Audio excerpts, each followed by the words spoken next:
Hello. We're My back. God, we are back to another conversation. I am excited about this one. Not really. No, but it's a good conversation. So the title is Bare and Brave, the Pain and the Beauty of Vulnerability. I like to say Anastasia's the vulnerability queen.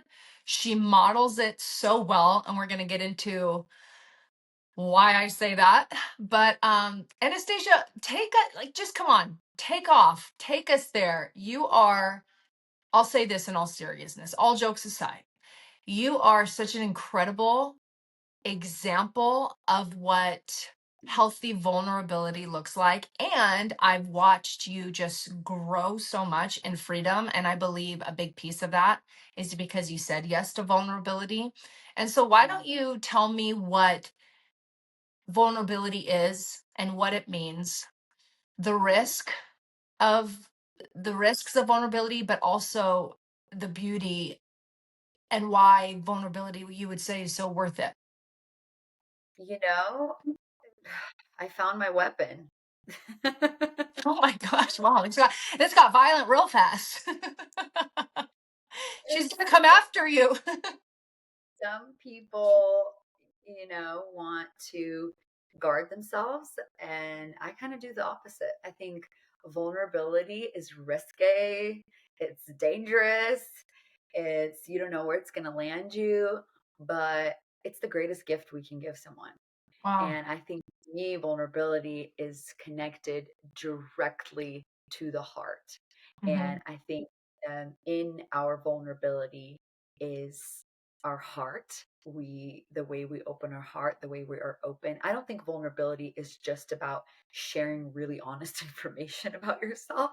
I think some people would mistake in transparency and vulnerability, because transparency is really being, open and honest and sharing information that's honest. I think vulnerability is different because it touches on the strings of the heart. it's Yes. uh it's a very emotional part of who we are, and it requires courage to open Yeah. up my heart to you, Bethany, about something that I might feel uncomfortable will require courage. And to me, that is vulnerability. And I think because vulnerability is so costly, when you build with vulnerability in relationships, you develop greater intimacy. And Yeah. I think it's a great example of our friendship, which is very beautiful to have this conversation with you, because I think it's something that let's be real, it hasn't always been that way for me. I think I was always good at being there for people. I was always good at maybe getting things out of people, meaning, you know, asking them how they were, but I wasn't always good about sharing what was in my heart. I think Yeah. for a long time. I mean, you've known me over the decades, and you know the difference of who I am Yes. today versus who I was, like, 15 years ago. And I think the difference was that when I went, we're going to touch a lot on this, but the idea of discipleship and saying yes to Jesus and saying yes to growth, to freedom, to healing is a vulnerable journey. It's Yeah. actually go after things in your heart that make you weak, and that may, sometimes I think the most weakest people are the ones that look the strongest on the outside, are the Yeah. ones Wow. that powerful on the outside. But actually, I look at some of those, people oftentimes. I actually looked at someone recently, like it was a complete stranger. I was watching an interaction, and I looked at this really big, strong, angry man, and I just saw a hurting little boy. And I Wow. think so often, because we learn the coping mechanisms of how to keep ourselves guarded and Yep. protected, because essentially we want to protect our heart, we want to guard our heart, but we do it incorrectly. And Hmm. so I think vulnerability is such an important conversation to have, because in a world where people pick up their phones and just like blast, just are get vulnerable, quote unquote, about their life or about what they're going through, to me, I would say, like, I'm gonna make a difference of what it's not to just like put your life on blast and tell the whole world about Sure. what you're going. Okay. Yeah. To me, the idea of why we want to go specifically after this conversation with vulnerability is the idea of learning to open up your heart in a way that's going to cost Mm, you something. And right, so right. it requires risk, and it requires trust, and we all very often don't know what's going to meet us on the other side. Right. And I there have been many moments in my life where it took a lot of risk, it took a lot of courage, but because I risked enough, I was able to realize, wow, this is actually worth it. I Yeah. care about the relationship enough to keep opening up my heart. I even remember, like, in my relationship with you and Simon, like, I've come to you guys and just been like, here's my heart, guys. Like, here's what's really going on. Not Yes. knowing if you accept me on the other side of this conversation, but I would rather risk and be fully me and have you reject the real me than be accepted for the fake me. Wow, come And on. this Get is rid of why the fake. Take the this mask off. so important. Bethany, I know how much you value authenticity. And I think Yes. so cool to grow in our friendship and see, I think I'm relating vulnerability right now in friendship a lot, but I think it's in any relationship. Yeah. It's employee, a pastor, a member of a church. Like, there's so many different aspects relationships that we can actually open up our heart and be the Yes. version of ourselves. And so I Yeah. love that. To me, like that, I think maturity is going back to be childlike. Mm, It's learning how to be like a child again. And in the kingdom of God, things tend to operate backwards, although I think that's actually the right way, because yeah. as we mature, as we grow, we actually become, more vulnerable. I love that. My 4-year-old Emmy, she's gonna be like, Mommy, you hurt my heart. I'm so sad. Like, she'll just tell me how she feels. I Yeah. think that's so beautiful. Like, what if we were to communicate more honestly from our heart than, Yes. you know, even slap a scripture on it and, pretend everything is right. And Yeah. so I think that for me, a huge part of how the Lord started to unravel that was the way I lead. Like, Mm, I have resolved that as long as I am going to be a vulnerable leader, meaning I'm going to keep opening up my heart and I'm going to show people who I am, I want people to see the real me. So maybe in seeing the real me, they see Christ in me and they're actually becoming like Jesus because I'm being the real me, if that right. makes sense. Yeah, it does make sense. Yeah, I mean, this conversation can go so many ways. I do want Yeah. to actually ask you, because I know for you, it was risky, even to some degree, opening up your heart to me. I know we've had a relationship that was, built on good times and humor and fun and deep conversations, but there was a level of like, whoa, Protection. yeah, exactly. Whoa, like, we're not gonna like really go to the depths of our Sure. hearts. Sure. And I think this is probably even more of a fresh thing in our friendship. So maybe you can actually share, like, Yeah. how I maybe broke some doors down to go after your heart, because it's my favorite thing to do. Yeah, yeah. You love it. It's your favorite thing. Which is one of my favorite things about you, that you go after truth and honesty. But I want to touch on something you said, just even how you lead. You lead from a vulnerable place, like you model vulnerability. And I fully believe that the greatest leaders are the most vulnerable ones. I think there is a lie that we can tend to believe, that vulnerability equals weakness, when vulnerability actually equals strength. Because it's when we're confident in who we are in the Lord, we're not afraid of being honest and real about where we are.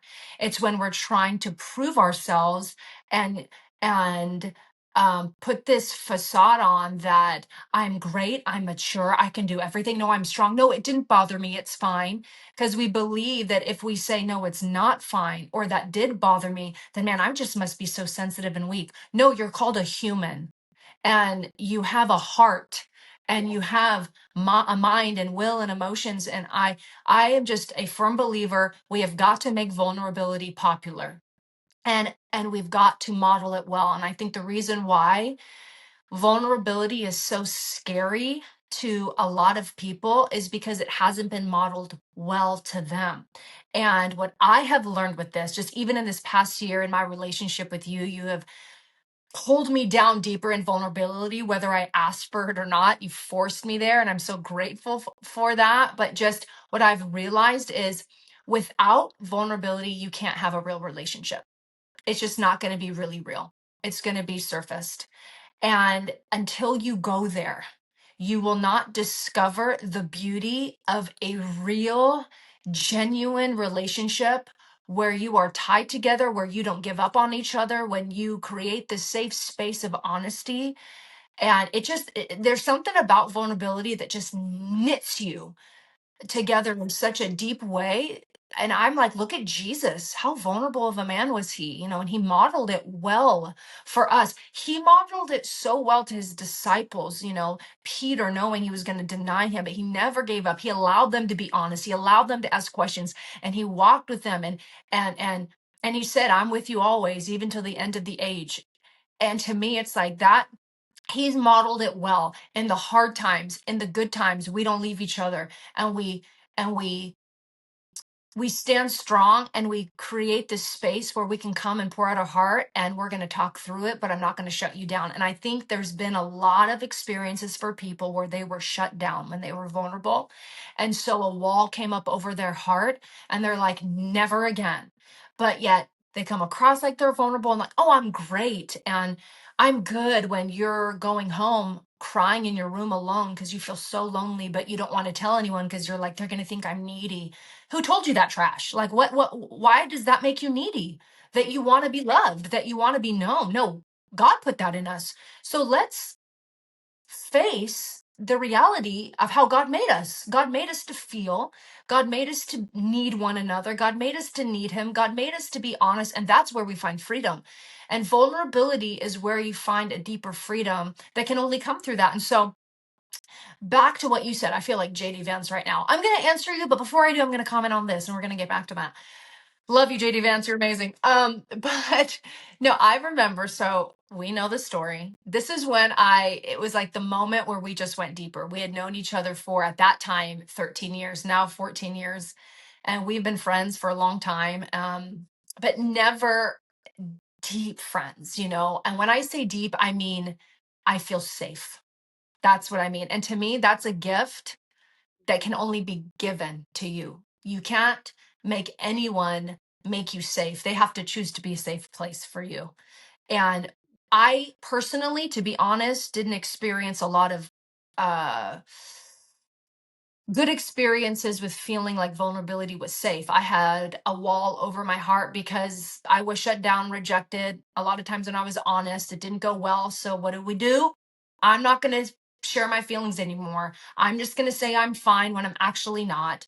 And that's not healthy. And so you invited me to your retreat, which was so amazing. And this retreat, we spent most of the time just worshiping and prophesying over each other. It was a leadership retreat, and we were there. I knew a couple people there, but we just started prophesying, and I don't know what happened, but I just kind of just started to love on people and be led by the Spirit and share the words that I felt the Lord was giving me. And by the third day, I remember it was the last prophecy that I was giving to our dear friend Margaret, and I was weeping over her, and I remember even saying, God, give her the desires of her heart for me. And like, it sounds so emotional and deep. And when I was done prophesying over her and I'm weeping, it was immediate vulnerability regret, like immediate regret, feeling like I just literally poured out my greatest pearls and they will be stomped on, even though these are like, Margaret's one of my best friends in the world, and since then you and I have gotten a lot closer, and it's like I still felt like I couldn't be safe. And so what did I do? I go to my room, I start packing my bag, and I'm thinking like, I'm out of here, man. Forget these people. They're going to use and abuse. peace out, sister. And I'm even in my room, like packing my bag, because that was an action I could do that just helped me calm my nerves, because it was representing running away. And I'm like, yes, get me out of here. I'm calling an Uber.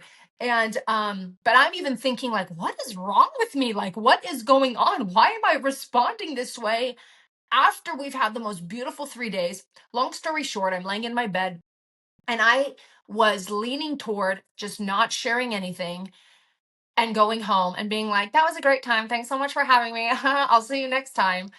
And then you and Margaret come in and we end up having this conversation. And I decided in that moment, I'm going to be vulnerable. And they're either going to reject me and say I'm high maintenance and too sensitive, or they're going to respond well. And I just haven't had a lot of experiences where I experienced that responding well. Mm, And you, friend, we had such an honest conversation. You were asking me deep questions. And as I answered them, you helped me process, both you and Margaret. And it was like, what is this? What, how am I feeling? This just is going really well. And I can remember the next day you came to me and you just hugged me. And we know that physical touch is not my top love language, but you just like squeezed me and you're like, I just feel so much closer to you since you shared your heart. And I'm like, you do?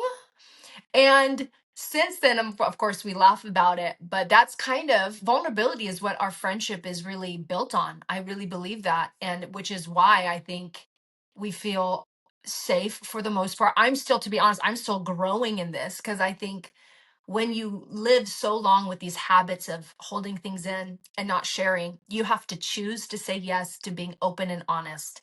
And I've had moments with you where I'm like, okay, I'm going to go ask her about that when I usually wouldn't, because I'm like, just don't be sensitive, Bethany. But it's not. We can just get in our heads and decide that people are not going to like us if we're real and if we're honest and if we say, hey, that hurt my feelings or whatever it was. I know recently I asked you a question about something and you came later and said, hey, I'm really sorry about that. I could see how it came across a certain way. And I'm like, oh, it's okay. And you're like, no, it's not okay. Tell me it's not okay. And I'm like, I don't know what to say. And I remember being like, well, actually, I don't know if I think it's not okay, but I'll tell you if it's not okay. And I think we have to practice vulnerability with each other because it creates real relationships, the relationships that God intended for us. And we're called to be vulnerable with the Lord, open and honest, because there's no deceiving God. He knows us more than he knows ourselves. And then we're called to be open and vulnerable yeah. with man. And so what do you think about that? Like what advice would you give to someone that just feels like there's a wall over their heart, or maybe they've bought into the lie that if I'm real and I'm open and honest, I'm going to get rejected, or even the balance of when to not be vulnerable and when to be vulnerable. Like what does that look like? What does healthy vulnerability look like for those who want to grow in this? You know what's interesting? I think just in general in the church, we love the four-letter F word called fine. I thought this was gonna go downhill real fast. Okay, I was like, there's children around it. Telling you, we have so adopted this fakeness Wow. of, Go there, girl.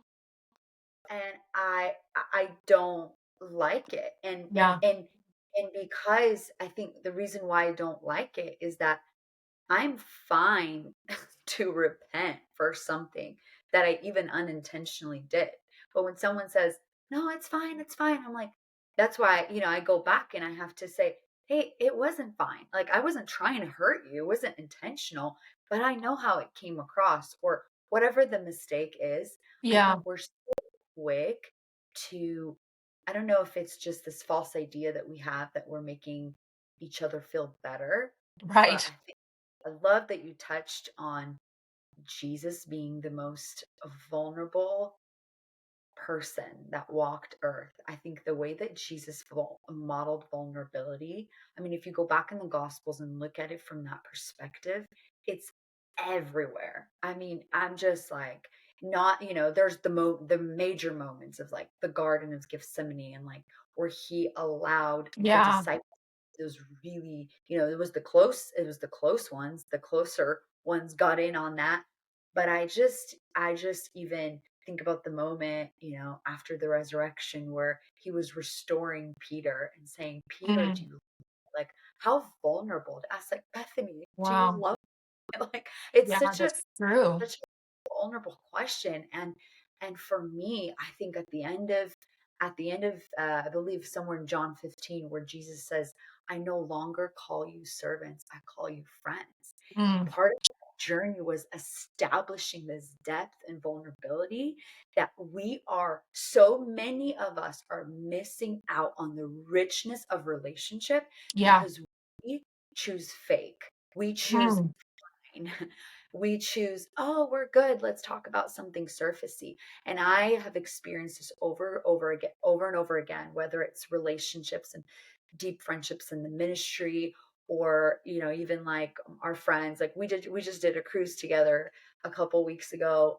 Oh, just so rich when you can Yeah. just sit there and have honest conversations and be like, no, no, no, no, I'm not cool with that answer right now.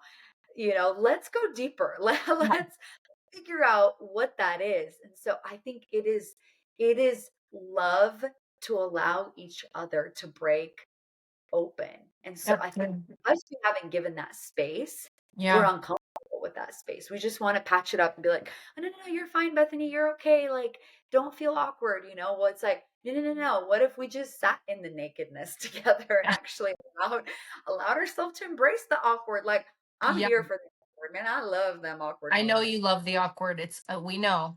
Can get past the awkward, there are treasures on the other side that you get to experience with someone's heart. That Mhm.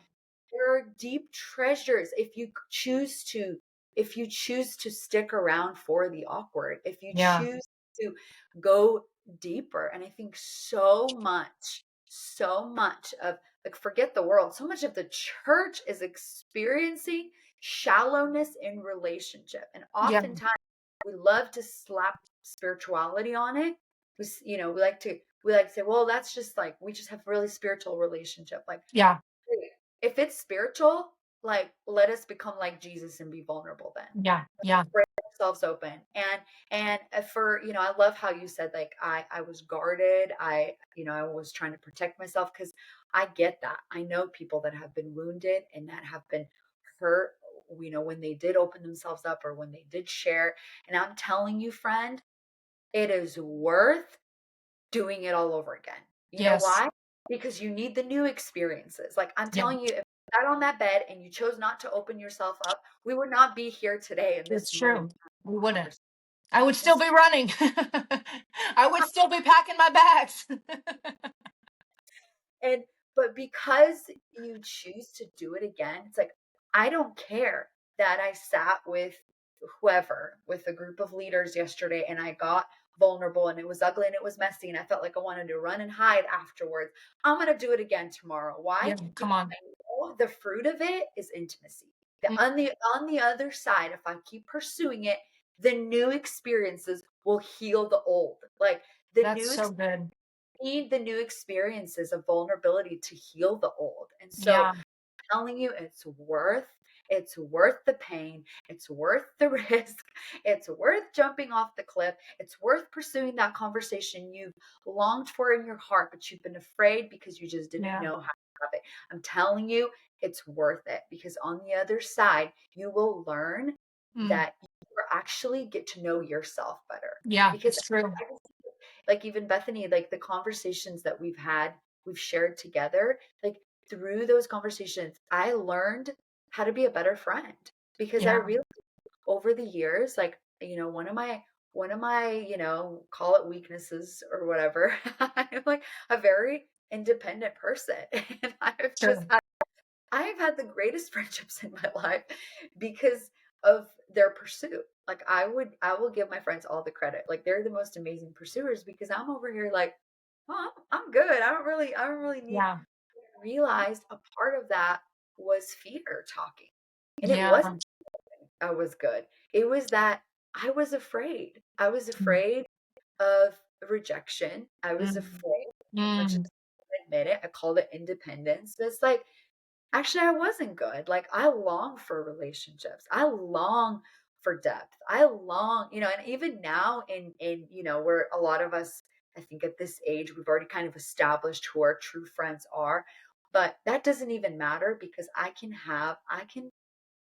open up my heart in front of my church of over 500 people and feel connected to them because I have chosen to step out and actually share what's really in my heart. Yeah, that's so good. Not even like a one-on-one relational thing. I think when we discover who we are on the other side of vulnerability, we realize that we are actually the gift.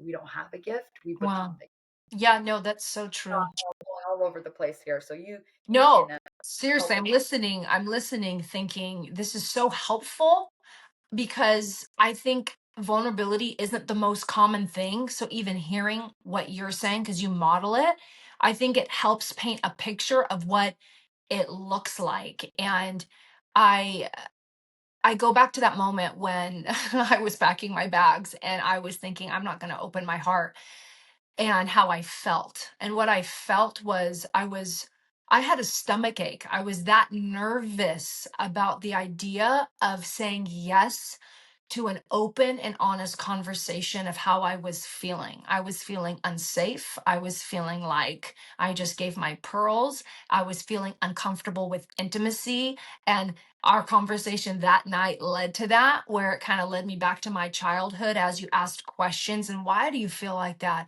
Was there a moment when you felt unsafe when you were hugged? Is that why you don't like to be hugged? And I think sometimes we just slap on an answer, no, it's just my personality. I just don't like physical touch. And I don't think so. I actually really do believe that we were created with all the love languages. I'm sure there's one that we lean toward the most, but we were created to be lovers and to receive love. Yes.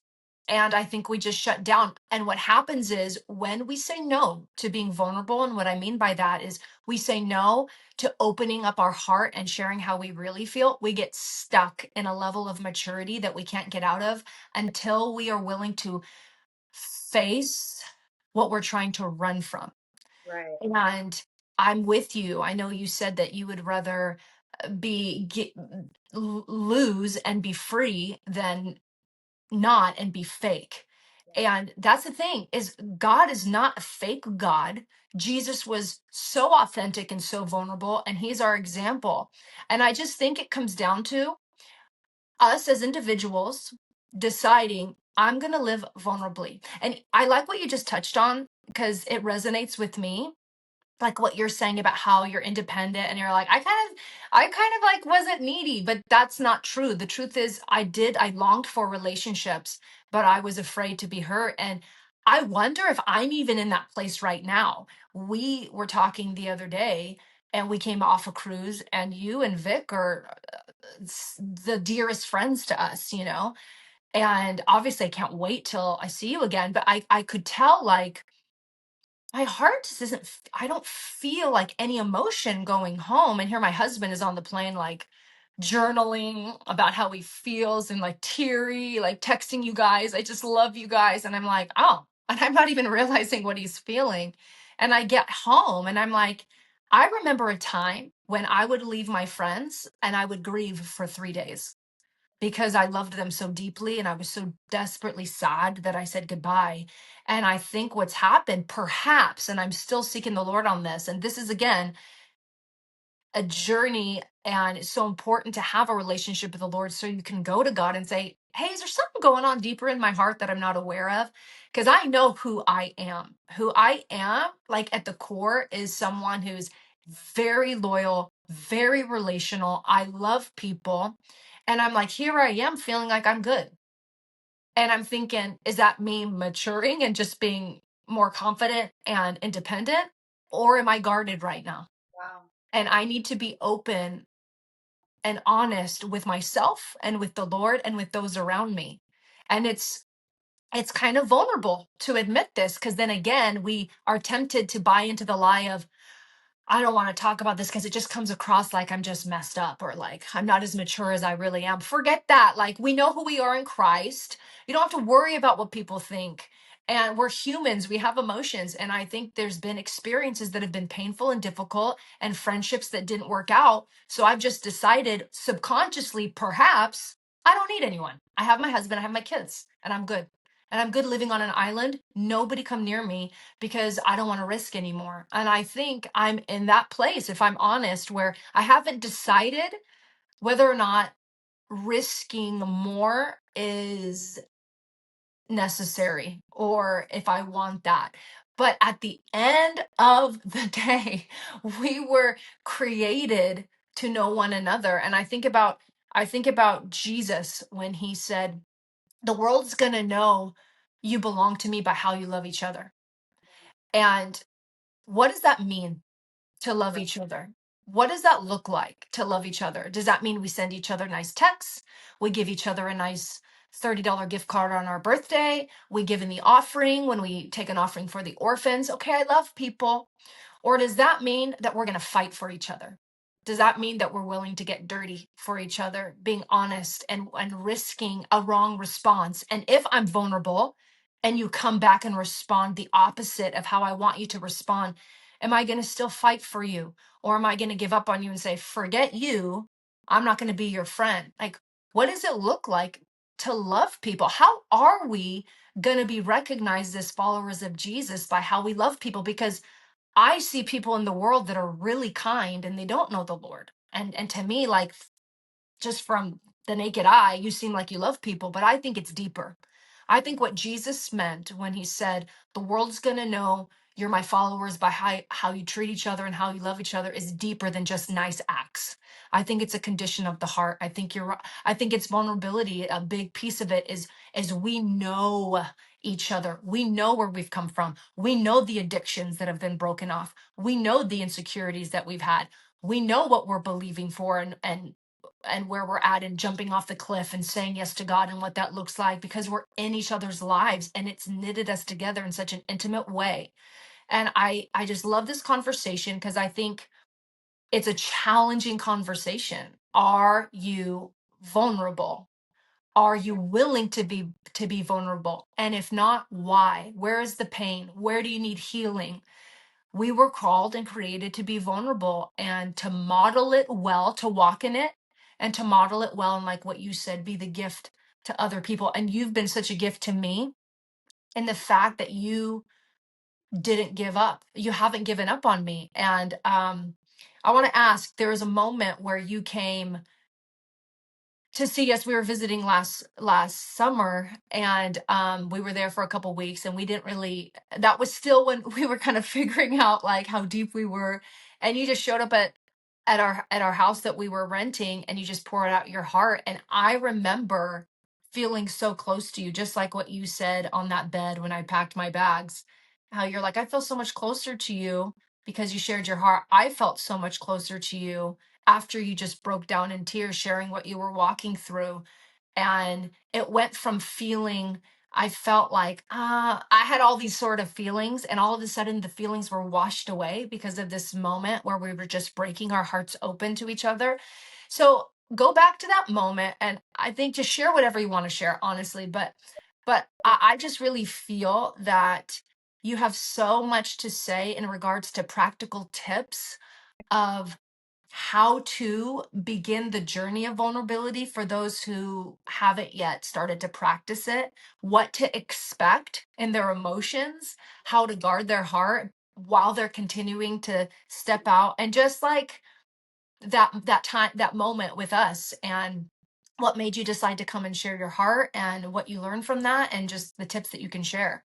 Yeah, so good. Well, I have resolved in my heart if a conversation feels too hard to have, then it should be had. That's really good. Write it down. I have just I am uncomfortable with comfort. You know this about me, Bethany. I do.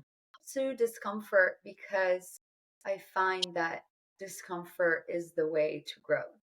And when it Mm. comes to relationships in my life, I think relationships are good. Your relationships are a good indicator of who you are. Oh, And think that for me, you're absolutely right. The Lord, man, we can be so good with the Lord, but if we have not learned relationships with people, to me, that is an indicator of my maturity. People Mm, are indicator of my maturity with the Lord. so And good. so people saying this all the time, like, me and God, we're cool. I just don't do the whole church thing. I'm like, let's talk about that because That's when Anastasia's gonna come after you. Ah, let's have coffee. yeah, bringing it back to that conversation, I realized, oh, I can just open up my heart. Here's the thing about opening up our heart. We think that's painful. Okay. What's painful is that you get to live with a closed heart and never experience what joy in relationship feels like. It's Yeah. actually painful to keep a wall up. It's very heavy. It Mm, starts to feel very heavy because you got to keep building the wall. Like you yeah. got to get so creative to keep rejecting intimacy in your life. And so I think that's how people get numb. They turn off the valves of their heart. They stop feeling. They you think you turn the valve off to pain, but you actually not only do you stop feeling pain, you stop feeling joy. You stop Yeah. feeling all You're the right. rest of the Yeah. emotions. Life. Life, 100%. And so I think back in the day, when I thought about, yeah, I'm going to be vulnerable, I'm going to pursue relationships, I would do it in very safe spaces with people that I was like, for sure, we're going to be lifers. But for people that I wasn't fully convinced, like, oh, they can come and go, it felt almost like, it's not worth it. But I Yeah. that it doesn't matter whether these relationships are going to stick around or not. I want to be again, I want to bring the gift of being fully me. And so I think, in choosing to have that, like, let's just say for example that conversation, I remember thinking about how much um, vulnerability breaks assumption, and how when So you open good. up heart and you come to someone and you share how you feel. You don't have to share what they did wrong. You don't have to go after them. You don't have to confront them.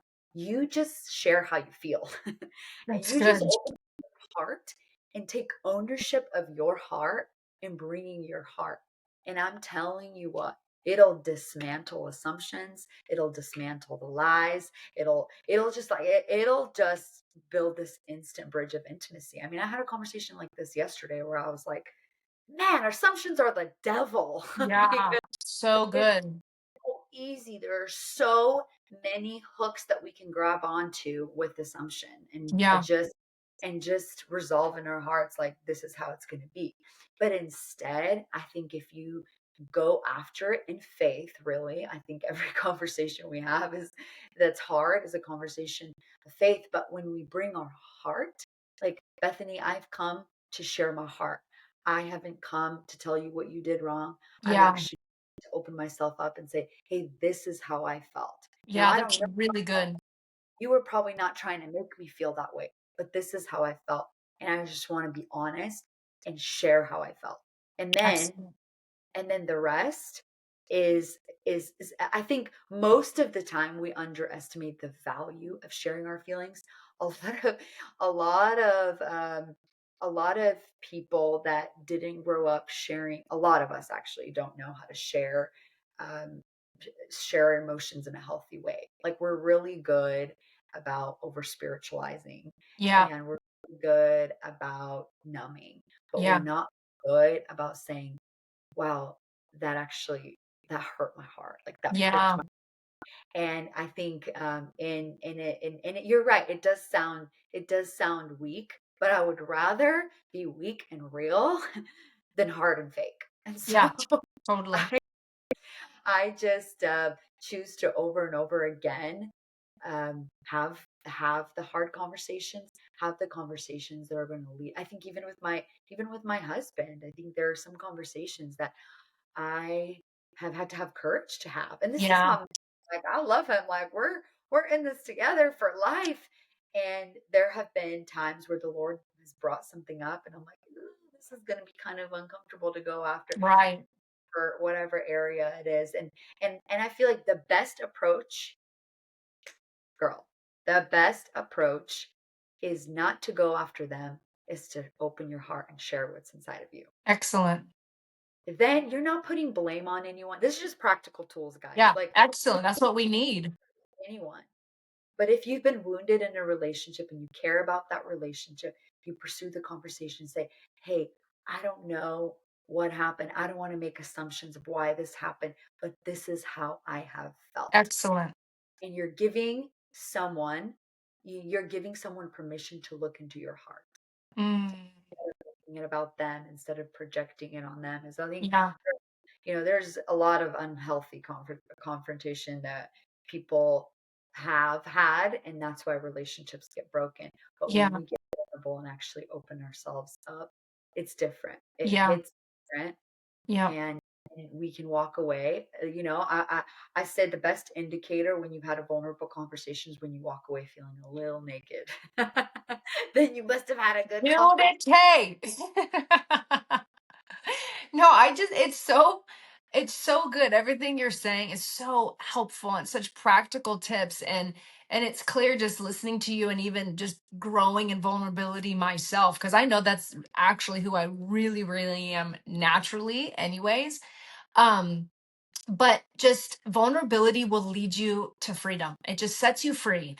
Vulnerability pulls out the stuff that is not supposed to fester and the stuff that'll cause like toxicity to happen in your soul. And it gives you permission just to be free. And I love what you're saying about when you come to someone and you choose to be vulnerable, that you're not pointing fingers at them, but you are inviting them to look into your heart. I think we do that so often, is we come to have a conversation and to let them know what they did wrong. And I think one of the reasons actually we do that is because we're afraid to be open about how we really feel, and we're afraid to come across weak or sensitive. And I don't know about you, but for me, conversations usually do not go well if I'm coming with fingers pointed at them, which this kind of reminds me of something cheesy. Someone said one time, they're like, don't talk to someone like this, talk to someone like this. And it's like, okay, Hey, even though it's cheesy, it actually is really good. It's just sometimes we can, have that Christianese vibe. It's like we're not about that. But I love what you're saying is I'm not gonna live fake. I'm gonna live real, and I'm gonna pay the price to do that. And so whoever's listening, what does it look like for you to live real and to live vulnerably?